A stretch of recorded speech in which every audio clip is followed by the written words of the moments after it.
before I get started, I just want to basically say this isn't going to be a long video. I am trying to get straight to the point with it.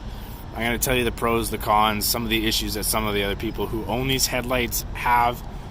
Talk about how they throw light at night, and then I'll wrap it up quickly with a pros and cons list, and then that'll be it. And then I'll talk about the taillights in another video.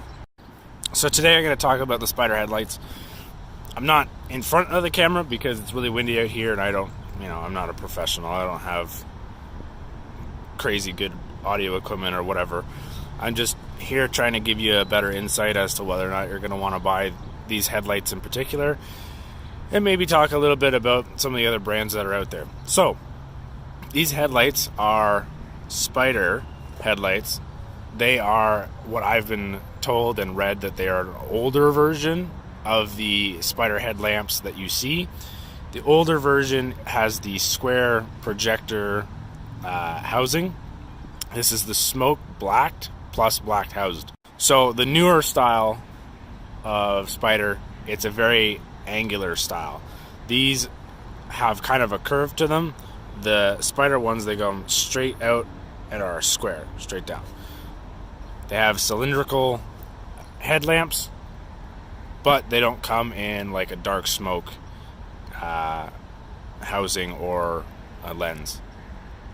Depending on where you buy these headlights, I bought mine off of Car ID. A lot of other people have bought them off of eBay or Amazon. Wherever you've bought them from, if you've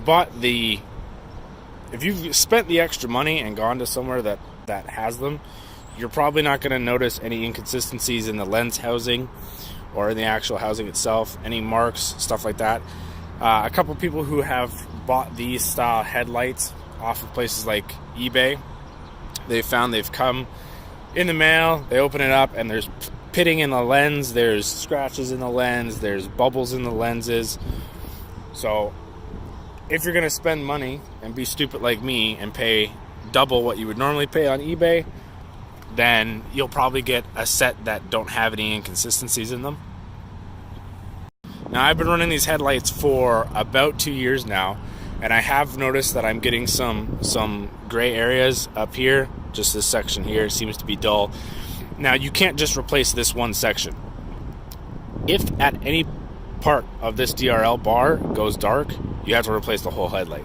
The install was easy. The only thing I noticed is that, I don't know if it was because of the grill or because of the light, but my bumper doesn't sit flush anymore. It doesn't bother me. It might bother some of you.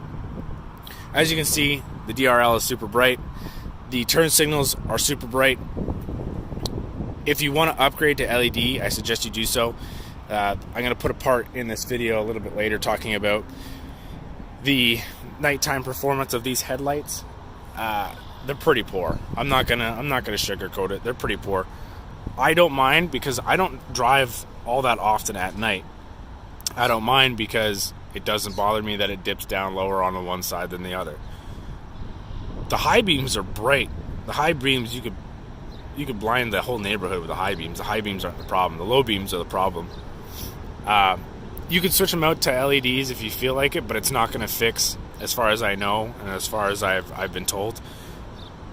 You switch out the LED lights or the halogen lights with LEDs. On the driver's side headlight, you're still going to get it dipping down on the roadway. It's still going to look kind of awkward because it doesn't line up with the passenger side headlight. I haven't had any problems with these. Turning them on, turning them off. Running them in the daylight running mode, you don't get just the DRL bar. In the daylight running mode, when you drive, when the truck is in drive or in reverse, the low beam does come on. So in regards to the Spyder headlights, I wanted to show off a little bit about some of the cons that you might find with the Spyder brand, or even the off-market brand like the Morimoto or the Aiken 2s, or however you pronounce those ones. So as you can see here while I'm driving, there is a dip in the left headlamp. It actually doesn't line up. It also doesn't throw light very far. However, the high beams are great. The high beams are blinding. So obviously there's other brands of headlights out there for these trucks. Enzo makes a good set of headlights. They make a switchback version and a regular version. I don't particularly like them because the teardrop shape just doesn't look good in my eyes, pun intended. So for me, this was the only headlight assembly I was going to go with. It's plug and play. You don't have to worry about whether or not you need to splice wires. It all plugs into the stock connectors. The one thing I will say about these headlights, okay, they are far better quality than the Spyder taillights. I'm going to talk about the Spyder taillights, and I'm going to tell you how pissed off I was. Spyder was very cool about the situation, but there needs to be a disclaimer on their taillight section that's like, hey, if you plan to install these, you need to hose out, essentially, with an air hose, your stock connectors. You need to degrease them. You need to put dielectric grease in them, or whatever kind of fluid you'll put in them, so that way it conducts electricity completely and safely. Because when I put the Spyder, don't even get me started, but when I put the Spyder taillights in, we had some problems, and we're going to talk about that in another video.